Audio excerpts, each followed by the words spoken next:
Doctor Maruti గారిని మాట్లాడవలసిందిగా request చేస్తున్నాం.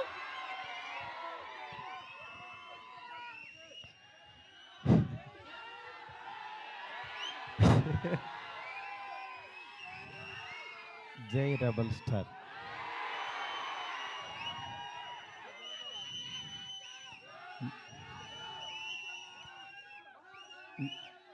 చాలాసార్లు చాలామంది అడిగేవాళ్ళు, కానీ నిజంగా అంటే మాటలు రాని సందర్భం అంటారే, అలా ఉంది ఇప్పుడు పరిస్థితి. ఫస్ట్ ఆఫ్ ఆల్ మనకి గెస్ట్లు వచ్చారు, national media. Thank you so much sir for being here. Welcome to Hyderabad sir. Please have nice food and please take our hospitality. Thank you so much sir. Telugu, Tamil and Kannada everyone. Telugu media గురించి చెప్పక్కర్లేదు. నా first beginning journey నుంచి నాతో పాటు నా family members లాగా నన్ను మందలిస్తూ, నా చేత మంచి సినిమాలు తీయిస్తూ, నన్ను నడిపిస్తూ ముందుకు తీసుకెళ్తున్నారు నా తెలుగు మీడియా మిత్రులందరూ. వాళ్ళందరికీ కూడా థ్యాంక్స్ అని చిన్న మాటతో చెప్పలేను. ఎందుకంటే ఒకళ్ళని ప్రత్యేకం కాదు, నాకు పరిచయం ఉన్న ప్రతి ఒక్కళ్ళు నేను మంచి సినిమా తీయాలని తాపత్రయపడ్డారు. వాళ్ళందరికీ కూడా పేరున చాలా చాలా చాలా థ్యాంక్స్. నెక్స్ట్ డైలాగ్ లేవు, అదే నేను మా ఎస్కేన్ అంతా చించుకోలేను, కానీ బట్ నా ఎమోషన్ అంతా లోపల ఉంటుంది. నా ఇదంతా నేను అంటే ఫస్ట్ ఈ జర్నీ ఒక చిన్న మాటతో చెప్పాలి. ఒకరోజు వచ్చి యువి వంశీ, డార్లింగ్ ప్రభాస్తో సినిమా చేస్తావా అన్నాడు. అదే డార్లింగ్ నేను గోపీచంద్తో చేస్తున్నాను, ప్రభాస్తో అడుగుతున్నావు, ఎందుకు చేయను, అలాంటి ఆపర్చునిటీ వస్తే అన్నాను. సరే రేపు ప్రభాస్ బాంబే రమ్మన్నాడు, ఒకసారి వెళ్ళి కలువు అన్నాడు. అనేసరికి ఆయనకి ఫోన్ చేస్తే టక్మని వెంటనే వెళ్ళాను. వెళ్ళిన తర్వాత చాలా బాగా ఆయనతో అంటే అసలు ఆయన చూడటం అనేదే ఒక గాడ్ని కలిసినంత ఒక ఆనందంగా ఉంటుంది. అంటే అలాంటి నిజంగా ఆయన కలవడం అంటే ఒక ఆ ఎగ్జైట్మెంట్ ఇది. వెళ్ళిన తర్వాత నేను మాట్లాడే విధానం, ఇంకా ఆయన మనం ట్రావెల్ అవ్వాలనేది, అంటే ఆయన ప్రేమ కథ చిత్రానికి భలే భలే మగాడు వైకి ఆయన చాలా పిచ్చ ఇదనమాట. నాకు అలాంటి సినిమా ఒకటి చేయాలందండి సరదాగా అన్నారు ఆయన. అని అంటే అయ్యో తప్పకుండానండి అని చెప్తే అండి అనొద్దు డార్లింగ్ అని పిలువ అన్నాడు ఆయన. అంటే ఆయన మనిషిని నచ్చితే ఎంత ఓన్ చేసుకుంటారో చెప్తున్నా. దాని తర్వాత పక్క కమర్షియల్ పెద్ద ఆడలేదు, బట్ అయినా సరే ప్రొడ్యూసరు కమిటీ అయిన ప్రొడ్యూసర్ వెనక్కి వెళ్ళిపోయారు నాకు ఈ కాంబినేషన్ వద్దని. బట్ ఆయన నిలబడ్డాడు, ఆయన ఒక్కడు ప్రపంచానికి. నేనన్నాను నేను కూడా యాక్చువల్గా వద్దులే ఇలాంటి పరిస్థితుల్లో ఎందుకు అని ఒక మెసేజ్ పెట్టేద్దాం ఆయనకి, డార్లింగ్ మనం తర్వాత చేద్దాము పోనని నేను మెసేజ్ పెట్టేద్దామని ఫోన్ తీసి వంశీకి చెప్పా, డార్లింగ్ ఎందుకు ప్రభాస్ గారు ఆయన దీనిలో ఉన్నారు, నాకున్న ఇప్పుడు దీనికి కరెక్ట్ కాదు, ఇలాంటి టైంలో నేను కూడా చేయలేను, నేను ఏదో తేజుతోనే ఇట్లా వెళ్ళిపోతాను అన్నా. అని అంటే సరే నువ్వు ఆలోచించుకో అన్నారు. ఆ రోజు ఈవినింగ్ మళ్ళీ ఆయనే ప్రభాస్ గారు ఫోన్ చేశారు. ఫోన్ చేసి డార్లింగ్ నువ్వు చెప్పింది అది బాగుంది, ఇది చాలా బాగుంది, ఇది అదిరిపోయింది అన్నారు. ఈయన ఇంత నమ్ముతున్నాడు ఏంటి అసలు నన్ను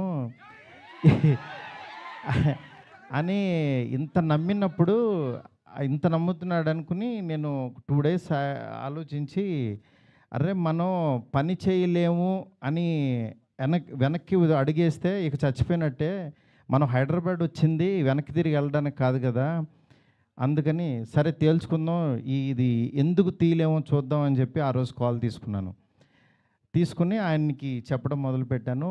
దాని తర్వాత అలా ఈ రాజ్యసభ ఇలా అయింది.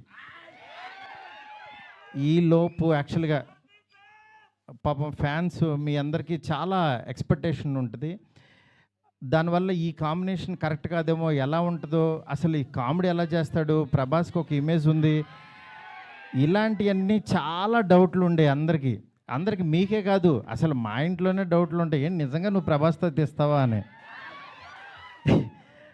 కానీ నేను నా పెన్ను నా టేబుల్ కూర్చుని, నేను ఒంటరిగా కూర్చుని అలా దాని వైపు చూస్తూ ఎందుకు రాయలేం, ఇలాగే కూర్చొని రాసిన వాళ్ళు చాలా అద్భుతాలు చేశారు, ఎందుకు అవ్వదు అని కూర్చొని రాయటం మొదలుపెట్టాను. అదే ఇవాళ రాజ్యసభ అయింది. నేను అంటే ఈరోజు చాలా ఎమోషనల్ డే. ఎందుకంటే ఒ అందరూ పాపం ప్రభాస్ గారిని మారుతితో అవసరమా ఈ టైంలో అది ఇది నేను చాలా అడుగుతా ఉండేవాళ్ళు. కానీ ఆయన మీరెవ్వరూ చూడండి నేను తనలో ఒకటి చూశాను మీరు వదిలేసేయండి అనేవాడు. అంటే ఆయన ఆయన ఇవాళ ఇవాళ ఇది టీజర్ లాంచ్ అవుతుంటే రాత్రి 2:00 ఫోన్ చేసి ఒక హాఫ్ అన్ అవర్ మాట్లాడాడు. ఆయన ఫోన్ చేసి డార్లింగ్ ఇది డార్లింగ్ అను చూసా డార్లింగ్ ఇలా అని ఏంటి మీ మీమ్స్ అన్నీ ప్రతి ఒక్కటి షేర్ చేశాను ఆయనకి. మీరు ఒకసారి ఆయన క్యాప్ పెట్టుకుని వెళ్తే రెబల్ గాడ్ పొద్దున్నే లెగంగానే రెబల్ గాడ్ని చూపించావు చాలా థ్యాంక్స్ అని ఎవరో పెడితే ఆ లుక్ ఆయనకి షేర్ చేసి చూపించాను. ఎందుకంటే మీ ప్రతి ఒక్కటి నాకు ఎస్కేని వస్తుంది, ఎస్కేన్ దగ్గర నుంచి నాకు వస్తుంది, నేను ఆయనకి చూపిస్తా. ఇది ఒక ప్రాసెస్ అనమాట మాది.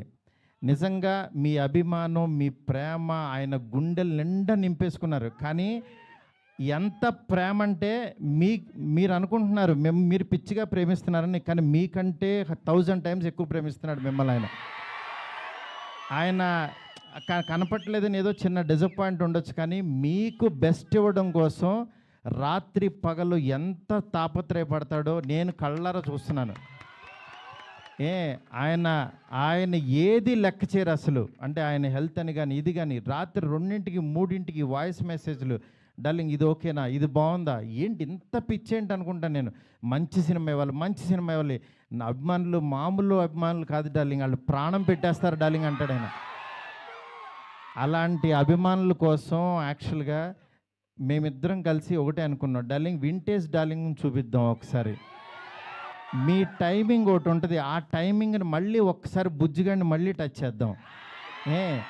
మళ్ళీ ఒకసారి పాన్ ఇండియా బుజ్జిగాడు ఎలా ఉంటాడో రాద్దాం, అలాంటి తీసుకెళ్దాం, ఈ జోనర్ ఎంచుకుందాం అని చెప్పి అలా చాలా అంటే హీరోయిన్స్ లేక డ్రైగా ఉన్న ఆయన లైఫ్కి యాక్చువల్గా ఒకళ్ళు కాదు ఇద్దరు కాదు ముగ్గురిని పెడదాం. ఆయన యాక్చువల్గా సరదాగా డార్లింగ్ ఒక ఇద్దరిని పెట్టగలవా అన్నారు. అంటే ఆయన సలార్లో యాక్చువల్గా ఎవరు లేరు, ఉన్న అమ్మాయి కూడా ఎప్పుడో వస్తుంది, నెక్స్ట్ కలికి కూడా సరదాగా ఎప్పుడో ఒకళ్ళు వచ్చినా వెళ్ళిపోద్ది అదొక వాళ్ళు. నా లైఫ్ అంతా ఆది పురుషు చూస్తేనే సీతాదేవి ఆవిడెక్కడో ఉంటుంది, ఆవిడెక్కడో ఉంది, కానీ నా దగ్గర నా ఇంట్లో ఎవరు లేరు డార్లింగ్, ఒక ఇద్దరిని పెట్టగలవా అన్నారు. ఆయన అన్న మాటకి నేను పైనుంచి కింద చూసే డార్లింగ్ మీ రేంజ్కి ఒక ఇద్దరేంటి ముగ్గురిని పెడతానన్నా. అలా యాక్చువల్గా ముగ్గురిని తీసుకెళ్ళి ఒక హర్రర్ కొంపలో పెట్టి రొమాంటిక్ ఫ్యాంటసీ నేను చెప్తున్నాను, నేను ప్రామిస్ చేస్తున్నా ఈరోజు ఇది జస్ట్ టీజర్. ఈ వరల్డ్ ఎలా ఉంటుందో మీకు జస్ట్ చూపించామంతే. ఇది trailer cinema you can't imagine, I'm telling. ఎందుకంటే నేను యాక్చువల్గా యాజ్ ఏ ఆర్టిస్ట్గా ఇందాకడ ఒక థియేటర్కి కట్అవుట్ పెట్టారు, అదే థియేటర్ దగ్గర చిరంజీవి గారి యాక్చువల్గా బ్యానర్స్ కట్టేవాడు నేను పెయింటింగ్స్ రాసి. అంటే నేను ఆర్ట్ బ్యాక్గ్రౌండ్ నుంచి వచ్చా, రోడ్డు మీద బొమ్మలు వేసుకున్న దగ్గర నుంచి వచ్చా. నా ఆర్ట్ని 2D యానిమేషన్ చేశా, 3D యానిమేషన్కి వెళ్ళా, అలా చివరికి యాక్చువల్గా ఒక హాలీవుడ్ కంపెనీతో వర్క్ చేసే స్థాయికి వచ్చాను ఈ సినిమాతో. నేను అందుకని చెప్తాను, యాక్చువల్గా మీరెవరు దయచేసి టైం వేస్ట్ చేసుకోవద్దు, ఎవరు హార్డ్ వర్క్ చేయండి, డెఫినెట్గా వన్ డే మీది అవుతుంది. ఈరోజు నాది, తర్వాత రోజు మీది. అంతేగాని నేను ఏదో సాధించేసానని కాదు, నేను ఒక ఎగ్జాంపుల్ అని చెప్తున్నాను మీకు అంతే. నిజంగా ఫ్యాన్స్ అందరూ నేను ఎప్పుడు కూడా నా గురించి రివ్యూస్ చదువుకోవడం కానీ పేరు నా ఫేస్ని కట్ చేసి యాక్చువల్గా వీడియోస్లో పెట్టి నాలో లేని హీరోయిజాన్ని మీరు చూపిస్తున్నారు. నిజంగా దానికి మీకు ఏమిచ్చినా నేను చెప్పలేను. ఎందుకంటే నా ఫ్రెండ్స్ నా ఫ్యామిలీ అందరూ కూడా మా వైఫ్ అందరూ మా పిల్లలు మీమ్స్ చూసి వాళ్ళ ఆనందం నేను మాటల్లో చెప్పలేను. రోజు మీరు ఇస్తున్న ఎనర్జీ, ఈ ఎనర్జీతో ఈ సినిమా ఇంకా బాగా తీస్తాను. ఇంకొంచెం బ్యాలెన్స్ ఉంది, బాగా తీస్తానంటే ఇంకా చాలా తీయలేమని కంగారు పడద్దు. ఆయన వర్క్ ఉంది, నెక్స్ట్ అట్లాగే సాంగ్స్ ఉన్నాయి. ఒకటైంది కదా, కొంచెం ఆగండి. మీరు అడుగుతుంటే కంగారు వచ్చేస్తుంది. ఎందుకంటే ఎప్పుడు ఏం వదలాలో అవి వదులుతూ మీకు ఇదే రేంజ్ క్వాలిటీ కంటెంట్ ఇవ్వడం కోసమే కష్టపడుతున్నాం, టైం తీసుకుంటున్నాం. యా యా దయచేసి అర్థం చేసుకోండి sir. I hope national media you like the teaser sir. Thank you so much sir. Please encourage me sir, please support us sir. You are coming such a long way sir. Thank you so much. ఇంకేం చెప్పాలో అర్థం కావట్లేదు. నేను మీకు మాట ఇస్తున్నాను, మంచి cinema ఇస్తున్నాను. మంచి సినిమా అంటే మీరు కోరుకునే ప్రభాస్ గారిని ఎలా చూడాలనుకుంటున్నారో ప్రతి క్షణం ఆయన్ని అడ్మైర్ అయ్యి చూస్తారు. ఎందుకంటే నేను ఇంత తీసేసాను సినిమా, ఇప్పుడు దాంట్లోంచి క్రిస్పీగా మీకు బెస్ట్ ఇవ్వబోతున్నాము. Thank you so much. Thank you so much. Next నా టెక్నీషియన్స్ గురించి అందరికీ బాగా చెప్పాలి ఎట్లాగో, ఎందుకనంటే ఇంకా చాలా సందర్భాలు ఉన్నాయి. ఫస్ట్ ఆఫ్ ఆల్ నేను ఈ సినిమా ఈ స్టేజ్ ఇలా ఫినిషింగ్ ఇలా రావడం కానీ మెయిన్ కారణం ప్రభాస్ గారి తర్వాత ఓన్లీ వన్ పర్సన్ విశ్వ గారు. ఎందుకంటే విశ్వ గారు ఈ కాంబినేషన్ని ఎవ్వరూ ఆయన నమ్మారు. ఆయన ఒకటే అన్నారు, సార్ బెస్ట్ సినిమా ఇద్దాం, మీరు ఏం కావాలంటే అది చేయండి. ఇప్పటికీ మేము అనుకున్న బడ్జెట్ దాటి ఎట్టెళ్తున్నా సరే ఆయన అస్సలు వన్ డే కూడా మమ్మల్ని డిస్కరేజ్ చేయకుండా మీకు బెస్ట్ సినిమా ఇవ్వడం కోసం కష్టపడుతున్నారు. డెఫినెట్గా ఈ సినిమా చాలా పెద్ద రేంజ్కి వెళ్తుంది. అది మాకు తెలుసు, ఏం జరుగుతుందో మేము చూస్తున్నాము. Thank you so much. Okay, మా డిఓపి కార్తిక్కి, అట్లాగే మా రాజీవన్ సార్కి, మా ఫ్రెండ్ ఎస్కేఎన్కి, నా లెఫ్ట్ హ్యాండ్ రైట్ హ్యాండ్ అన్నీ, అట్లాగే మా శ్రేయస్ మీడియా ఫ్రెండ్స్కి, శ్యామ్కి, సుజిత్కి, ఇట్లా ప్రతి ఒక్కరికి, మా మీడియా ఫ్రెండ్స్ వంశీ కాక అందరికీ కూడా చాలా చాలా చాలా థ్యాంక్స్. అట్లాగే ఇక్కడికి వచ్చిన తెలుగు మీడియా మూర్తి గారికి, నెక్స్ట్ నిశాంత్ గారు, అన్వర్, ఇట్లా జీవి గారు, ప్రతి ఒక్కళ్ళు, సురేష్ కొండరెడ్డి, చాలా చాలా థ్యాంక్స్ అండి. Thank you so much. Bye. Thank you so much Maruti గారు. అండ్ ఫ్యాన్స్ కోసం